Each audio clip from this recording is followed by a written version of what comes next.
Hello friends, मैं अनिता भास्कर आप सभी लोगों का अपने यूट्यूब चैनल पर स्वागत करती हूं और पॉलिटिकल साइंस में 20 क्वेश्चन कंप्लीट करेंगे और आशा करती हूं वीडियो आपको पसंद आई और पसंद आए तो प्लीज लाइक शेयर कमेंट करिएगा। चैनल पे अगर आप नए हैं तो जरूर सब्सक्राइब कर लें, बेल आइकन जरूर प्रेस कर लें जिससे आपको नई वीडियो की नोटिफिकेशन भी मिलती रहे। और इससे पहले कि अगर आपने वीडियो नहीं देखी तो प्ले लिस्ट में जाएंगे तो आपको सारी वीडियो पॉलिटिकल साइंस की मिल जाएंगी, लेक्चर वीडियो भी मिल जाएंगे आने वाले सभी एग्जाम के लिए इंपॉर्टेंट है और पूरी वीडियो जरूर देखें, सारे क्वेश्चन देखें। और चलिए फर्स्ट क्वेश्चन है, चीन की कम्युनिस्ट पार्टी ने अपनी कौन सी राष्ट्रीय कांग्रेस में घोषणा की कि चीन की अर्थव्यवस्था का उद्देश्य चीनी लक्षणों के साथ समाजवादी बाजार व्यवस्था स्थापित करना है? नवीं, 10वीं, ठीक है, या 11वीं या 14वीं?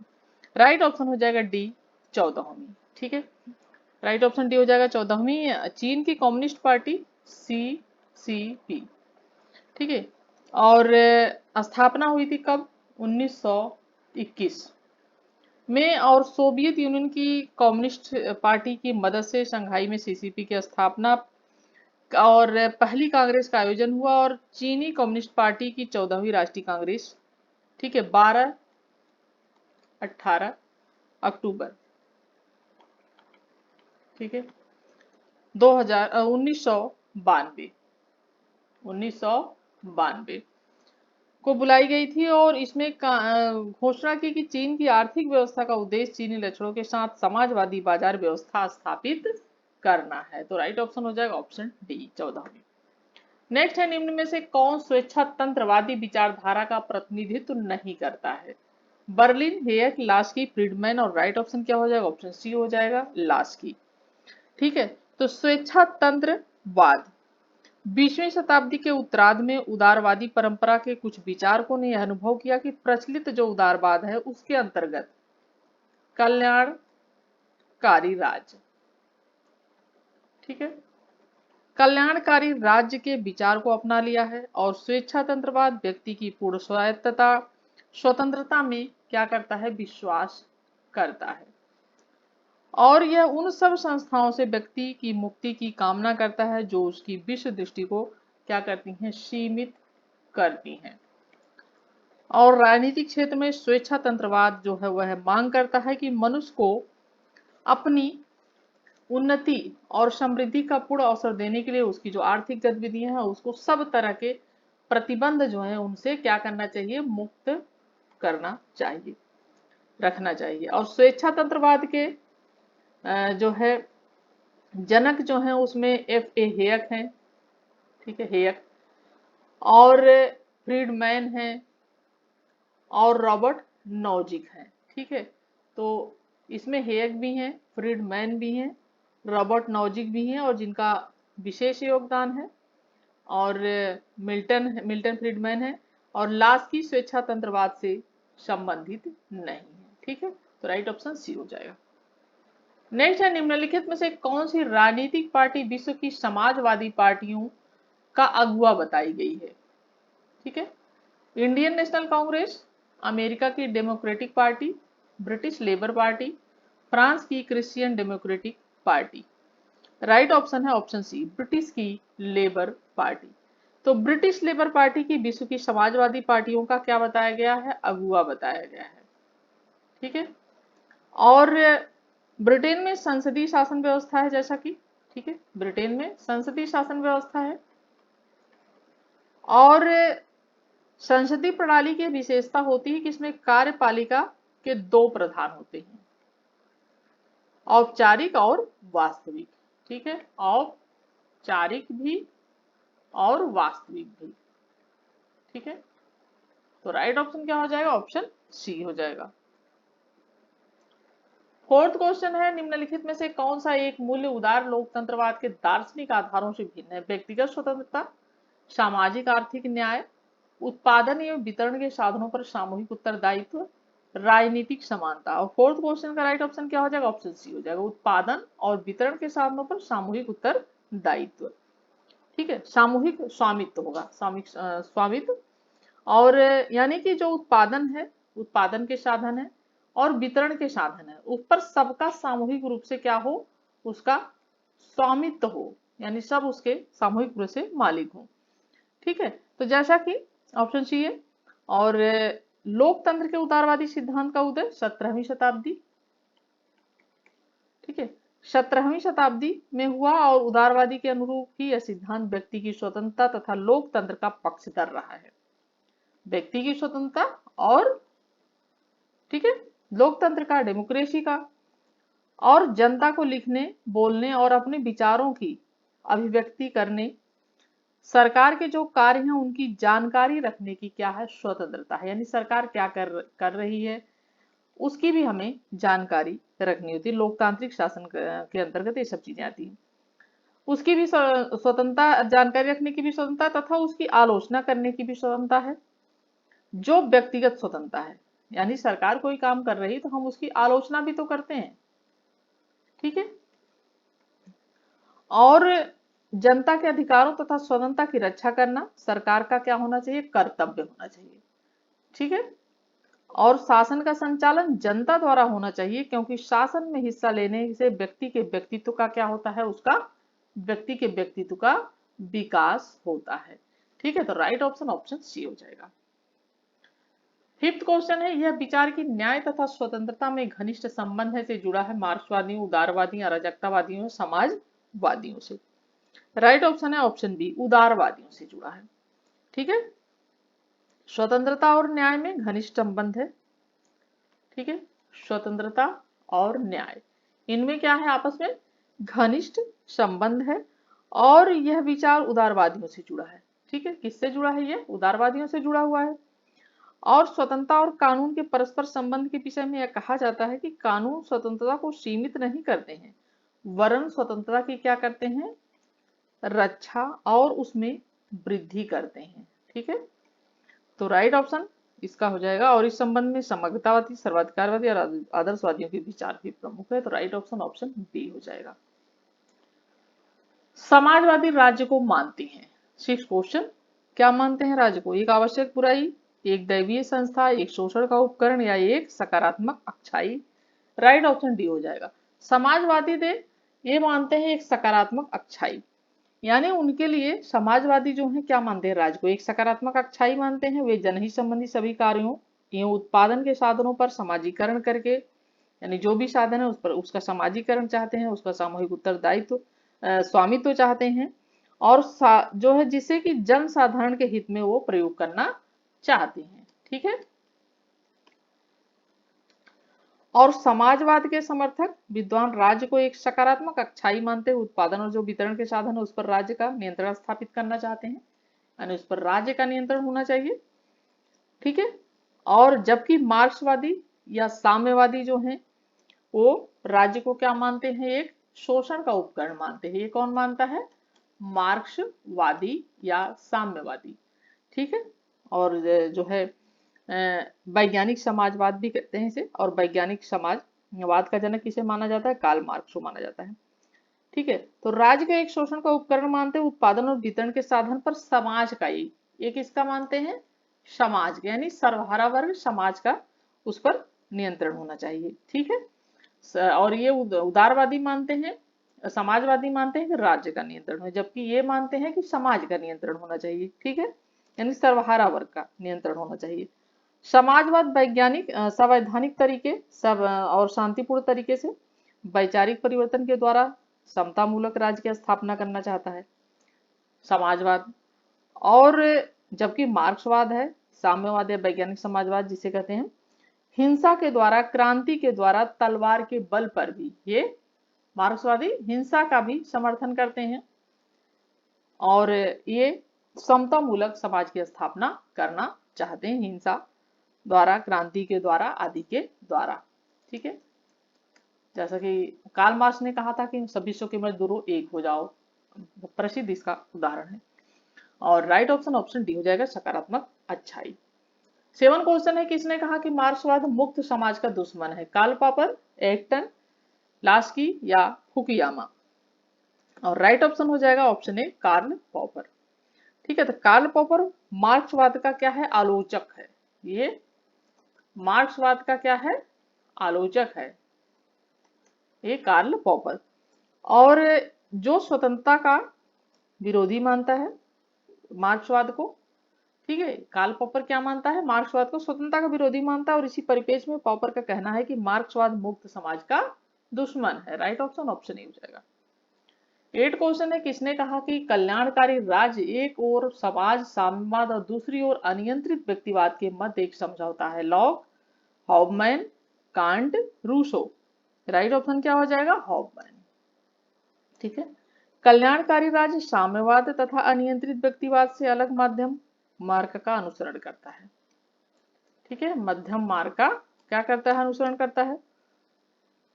और इसी संदर्भ में हॉबमैन का जी का कहना है कि कल्याणकारी राज्य एक और साम्यवाद तथा दूसरी ओर अनियंत्रित व्यक्तिवाद के मध्य एक समझौता है। यानी एक और साम्यवाद, ठीक है, और दूसरी तरफ व्यक्तिवाद, अनियंत्रित व्यक्तिवाद। ठीक है, व्यक्तिवाद, इनके मध्य एक समझौता है। ठीक है, कल्याणकारी राज्य की अवधारणा का उद्भव उदारवाद से ही हुआ है। ठीक है, कल्याणकारी राज्य का। तो राइट ऑप्शन ऑप्शन बी हो जाएगा। 9 क्वेश्चन है, किसने किसी एक देश में समाजवाद की अवधारणा का प्रतिपादन किया? ट्राटस्की ने, एंगल्स ने, स्टालिन ने या मार्क्स ने? राइट ऑप्शन हो जाएगा ऑप्शन सी, स्टालिन। तो कार्ल मार्क्स को जैसा कि समाजवाद या वैज्ञानिक समाजवाद का क्या माना जाता है? जनक माना जाता है। और रूस में, ठीक है, रूस में लेनिन, ठीक है, लेनिन द्वारा 1917 में प्रथम समाजवादी क्रांति का संचालन किया गया था। कहां पे? रूस में जो हुई थी 1917 की क्रांति। और यह विश्वास व्यक्त किया गया कि यहीं से पूरे विश्व में समाजवाद जो होगा वो आगे बढ़ेगा। ठीक है, आगे बढ़ेगा। और लेनिन के बाद रूस में सत्ता के लिए संघर्ष प्रारंभ हो जाता है और जिसमें स्टालिन, ठीक है, ये क्या होता है? विजयी होता है। ठीक है, और उसने समाजवाद के सिद्धांतों में परिवर्तन करते हुए एक देश में समाजवाद का सिद्धांत का नारा दिया। ठीक है, एक देश में समाजवाद। तो राइट ऑप्शन ऑप्शन स्टालिन। ठीक है। 10 क्वेश्चन है, निम्न में से किस एक को अहस्तक्षेप का सिद्धांत भी कहा जाता है? समाजवाद को, श्रेणी समाजवाद को, व्यक्तिवाद को या श्रमिक संघवाद को?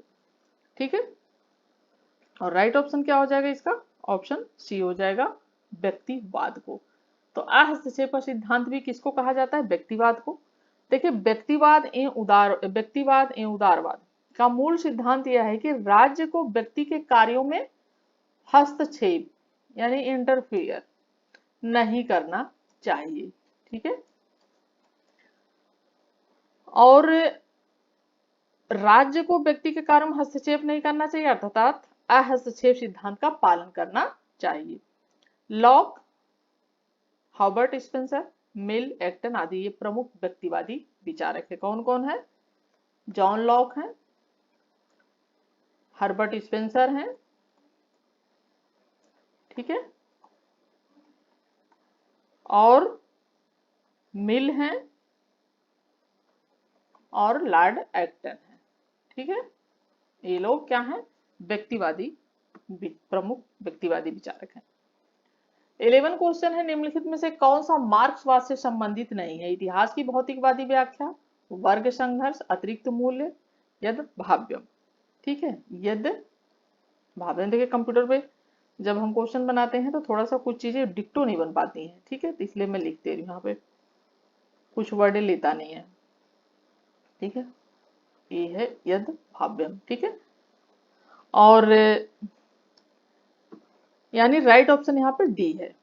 ठीक है, देखिए, इतिहास की भौतिक व्याख्या, वर्ग संघर्ष का सिद्धांत, अतिरिक्त मूल्य का सिद्धांत, परायेपन का सिद्धांत। ठीक है, भौतिकवादी क्या है? वर्ग संघर्ष का सिद्धांत और अतिरिक्त मूल्य का सिद्धांत, और इसी में आता है परायेपन का सिद्धांत। ठीक है, ये सारे किससे संबंधित है? ये मार्क्स से संबंधित है, मार्क्सवाद से संबंधित है। तो कौन सा नहीं है? यद भाव्यम। ठीक है, और जो ये मार्क्सवाद की मुख्य विचारधारा यद भाव्यम का संबंध किससे है? उदारवादी सिद्धांत से है। ठीक है, उदारवादी सिद्धांत से है। राइट ऑप्शन ऑप्शन डी हो जाएगा। ठीक है, नेक्स्ट है, निम्नलिखित में से कौन सकारात्मक उदारवादी है? H J Laski, Herbert Spencer, Milton Friedman, Robert Nozick. और राइट ऑप्शन क्या हो जाएगा, ऑप्शन ए हो जाएगा H.J. लास्की। तो आधुनिक उदारवाद को जैसा कि सकारात्मक उदारवाद भी कहा जाता है, ठीक है, आधुनिक जो उदारवाद है उसको सकारात्मक उदारवाद भी कहा जाता है, ठीक है। और परंपरागत उदारवाद की अवधारणा को ने पूंजीवाद को क्या किया, उसको पोषित किया, जो परंपरागत उदारवादी थे, जिसके कारण समाज दो वर्गों, पूंजीपति वर्ग पहला, ठीक है, और दूसरा मजदूर वर्ग, ठीक है, दो वर्गों में क्या हुआ, बट गया। और परंपरागत उदारवादी सरकार गरीबों के कल्याण हेतु प्रतिबद्ध नहीं थी, जिसके कारण मार्क्सवाद और साम्यवाद का जन्म हुआ, ठीक है, मार्क्सवादी विचारधारा यहीं से जन्मी, तो मार्क्सवाद और साम्यवाद का जन्म हुआ। और इन दो विचारधाराओं से अपने अस्तित्व पर आए संकट के डर से उदारवाद ने लोक कल्याणकारी राज्य का समर्थन किया। इन्होंने किसका समर्थन किया, लोक कल्याणकारी राज्य की, जो वर्तमान में लोक कल्याणकारी राज्य ही चल रहे हैं। और निजी संपत्ति पर अंकुश लगाने की वकालत की। जेम्स मिल ने उदारवाद के सकारात्मक स्वरूप की इस विचारधारा का समर्थन T.H. Green, Laski, MacIver, hob house आदि ने किया। और सकारात्मक उदारवाद की कई विशेषताएं हैं, जैसे कल्याणकारी राज्य पर बल देते हैं, व्यक्ति के सर्वांगीण विकास पर बल देते हैं, सकारात्मक स्वतंत्रता, समानता व अधिकारों पर बल देते हैं, और राज्य के सामाजिक हित के संदर्भ में हस्तक्षेप का समर्थन। तो राइट ऑप्शन यहाँ पे हो जाएगा option A, H.J. Laski. Next है आधुनिक उदारवाद किस पहलू में विश्वास नहीं करता है, पालने से कब्र तक कल्याण, न्यूनतम राज्य, सकारात्मक स्वतंत्रता, सामाजिक उदारवाद, ठीक है, राइट ऑप्शन हो जाएगा न्यूनतम राज्य। आधुनिक उदारवाद व्यक्ति की स्वतंत्रता और राज्य के साथ उसके संबंध के कार्य क्षेत्र में सकारात्मक दृष्टिकोण लिए हुआ है, ठीक है, पॉजिटिव है। और आधुनिक समय में उदारवाद व्यक्ति की बजाय समाज के हित को प्राथमिकता देता है, ठीक है। तो आधुनिक जो उदारवाद है, आधुनिक समय में उदारवाद किसको प्राथमिकता देता है, ठीक है, व्यक्ति की बजाय ये समाज हित को प्राथमिकता देता है, ठीक है। और इसी कारण आज राज्य को कल्याणकारी राज्य के लक्ष्य को प्राप्त करने के लिए उदारवादी विचारक स्वतंत्रता प्रदान करते हैं, चाहे इसके लिए राज्य को मानव की व्यक्तिगत स्वतंत्रता का हनन ही क्यों हो। यानी इसके प्रति अगर समाज की भलाई देखी जाएगी तो हो सकता है या होगा भी, क्योंकि व्यक्तिगत स्वतंत्रता का कहीं ना कहीं कुछ ना कुछ तो हनन होगा। और इस प्रकार नवीन उदारवाद का दृष्टिकोण राज्य के प्रति क्या है, सकारात्मक है, नकारात्मक नहीं है, ठीक है, राज्य के प्रति दृष्टिकोण जो है वो सकारात्मक है, ठीक है, नकारात्मक नहीं है। और ये न्यूनतम राज्य की अवधारणा पर विश्वास नहीं रखता है, ठीक है। तो राइट ऑप्शन ऑप्शन हो जाएगा बी। 14 क्वेश्चन है, प्रारंभिक उदारवाद को सीवी मैकफर्सन ने किस प्रकार अभिलक्ष्य किया, परहितवादी, विकासात्मक, सत्य उदारवाद, कल्याणकारी। राइट ऑप्शन क्या हो जाएगा, ऑप्शन सी हो जाएगा सत्य उदारवाद। देखिए सीवी मैकफर्सन के समय प्रारंभिक उदारवादी चिंतन एक अभिव्यक्त धारणा पर आधारित रहा, और यह धारणा आज भी उनके साथ जुड़ी हुई है। इस धारणा को मैकफर्सन ने स्व तत्व मूलक, ठीक है, व्यक्तिवाद की संज्ञा दी है, स्वतत्व मूलक व्यक्तिवाद की संज्ञा दी है। और इसमें विचार निहित है कि व्यक्ति वस्तुतः अपने अपने शरीर और क्षमताओं का क्या है, स्वामी है, ठीक है, और इनके लिए वह समाज का ऋणी बिल्कुल भी नहीं है। अतः इनकी सहायता से व्यक्ति जो अर्जित करता है वह उसकी अपनी संपत्ति बन जाता है, ठीक है। तो राइट ऑप्शन ऑप्शन सी हो जाएगा। 15 क्वेश्चन है, निम्नलिखित में से किसने मार्क्सवाद को अधिनायकवादी सिद्धांत कहा है, कार्ल पॉपर ने, आइजेया बर्लिन ने, हन्ना अरेंट ने, एंटोनियो ग्राम्सी ने। नीचे दिए गए विकल्पों में सही उत्तर हमें चुनना है। 15 क्वेश्चन है और राइट ऑप्शन क्या हो जाएगा इसका, ऑप्शन बी हो जाएगा, फर्स्ट और थर्ड, ठीक है। देखिए मार्क्स ने राज्य तथा समाज का जिस प्रकार वर्गीकरण किया है उससे समाज कई वर्गों में बट जाता है और राज्य एक शोषणकारी यंत्र साबित होता है। ठीक है, और उसके कार्य व्यवहार से मानव समाज की स्वतंत्रता बाधित होती है। और इन्हीं विचारों की आलोचना पापर तथा हन्ना अरेंट द्वारा की जाती है और मार्क्सवाद को अधिनायकवादी सिद्धांत कहा जाता है। ठीक है, मार्क्सवाद को अधिनायकवादी सिद्धांत भी कहा जाता है। और कार्ल पॉपर ने अपनी पुस्तक open society and it's enemies में मार्क्सवाद को मुक्त समाज का दुश्मन ठहराया, जो व्यक्ति की स्वतंत्रता को नष्ट कर देता है और उसके व्यक्तित्व के विकास में बाधक है। ठीक है, तो राइट ऑप्शन ऑप्शन बी हो जाएगा, फर्स्ट और थर्ड। ठीक है, हन्ना अरेंट और कार्ल पॉपर। 16 क्वेश्चन है, उदारवाद के विकास चरणों को आरोही क्रम में व्यवस्थित कीजिए। सकारात्मक उदारवाद, समतावादिता, नकारात्मक उदारवाद, स्वेच्छातंत्रवाद। दिए गए विकल्पों में से हमें उत्तर चुनना है और राइट ऑप्शन यहाँ पे हो जाएगा ऑप्शन बी सही क्रम है। पहले नकारात्मक उदारवाद, फिर सकारात्मक उदारवाद, फिर है समतावादिता, फिर स्वेच्छातंत्रवाद। ठीक है, तो नकारात्मक उदारवाद, सकारात्मक उदारवाद, समतावादिता और स्वेच्छातंत्रवाद। राइट ऑप्शन यहाँ पे क्या हो जाएगा, ऑप्शन बी हो जाएगा। 17 क्वेश्चन है, निम्नलिखित में से कौन सा सही सुमेलित है। नाजीवाद फ्रांस, गिल्ड समाजवाद जर्मनी, फांसीवाद इटली और भेबियनवाद सोवियत संघ। ठीक है, सही सुमेलन पूछा है, सही राइट ऑप्शन हो जाएगा ऑप्शन सी फांसीवादी इटली। ठीक है, इटली का कौन था, मुसोलिनी था, जर्मनी का हिटलर था। ठीक है, तो मुसोलिनी फांसीवादी विचारक था। और नाजीवाद, ठीक है, नाजीवाद क्या हो जाएगा, जर्मनी हो जाएगा। नाजीवादी कौन था, नाजीवादी और फांसीवादी दोनों में आता है हिटलर। ठीक है, जर्मनी का नाजीवाद। गिल्ड समाजवाद क्या है, गिल्ड समाजवाद ब्रिटेन से संबंधित है, ब्रिटेन। और फांसीवाद इटली से, और फेबियन वाद जो है ये भी ब्रिटेन से संबंधित है। ठीक है, ये ब्रिटेन से संबंधित है फेबियन वाद। ठीक है, तो इस तरीके से हो जाएगा इनका क्रम, नाजीवाद जर्मनी, गिल्ड समाजवाद जो है वो ब्रिटेन, फांसीवाद ये ब्रिटेन हो जाएगा और फांसीवाद इटली हो जाएगा, ये सही सुमेलित है। और फेबियनवाद ब्रिटेन हो जाएगा और नाजीवाद हो जाएगा हिटलर यहाँ पे जो है जर्मनी से। ठीक है, जर्मनी से संबंधित है ये, तो राइट ऑप्शन ऑप्शन यहाँ पे सी हो जाएगा। 18 क्वेश्चन है, सब कुछ राज्य के भीतर है, राज्य के बाहर कुछ भी नहीं है और राज्य के विरुद्ध भी कुछ भी नहीं। यह कथन किसका है और क्या इशारा करता है ये कथन। एक कल्याणकारी राज्य की ओर इंगित करता है, या सर्वाधिकारवादी राज्य की ओर, या प्रजातांत्रिक या वर्ग व्यवस्था। राइट ऑप्शन क्या हो जाएगा यहाँ पे, ऑप्शन बी हो जाएगा सर्वाधिकारी राज्य। ठीक है, सर्वाधिकारवादी राज्य वह राज्य है जो राज्य की शक्ति को एक ही जगह केंद्रित करने में क्या करता है, उसको विश्वास करता है और लोगों के जीवन के सभी पक्षों पर पूर्ण या लगभग पूर्ण नियंत्रण रखता है। ठीक है, और जीवन के सभी पक्षों पर पूरे लगभग पूर्ण नियंत्रण स्थापित करने के लिए क्या करता है, समर्थन करता है। और सब कुछ राज्य के भीतर, राज्य के बाहर कुछ नहीं और राज्य के विरुद्ध कुछ नहीं, और सर्वाधिकारीवाद राज्य का यह उदाहरण है। ठीक है, राइट ऑप्शन ऑप्शन बी हो जाएगा। 19 क्वेश्चन है, किसने कहा युद्ध पुरुष के लिए वही है जो स्त्री के लिए मातृत्व। मुसोलिनी ने, मार्क्स ने, हीगल ने या माओ ने। राइट ऑप्शन हो जाएगा इसका मुसोलिनी।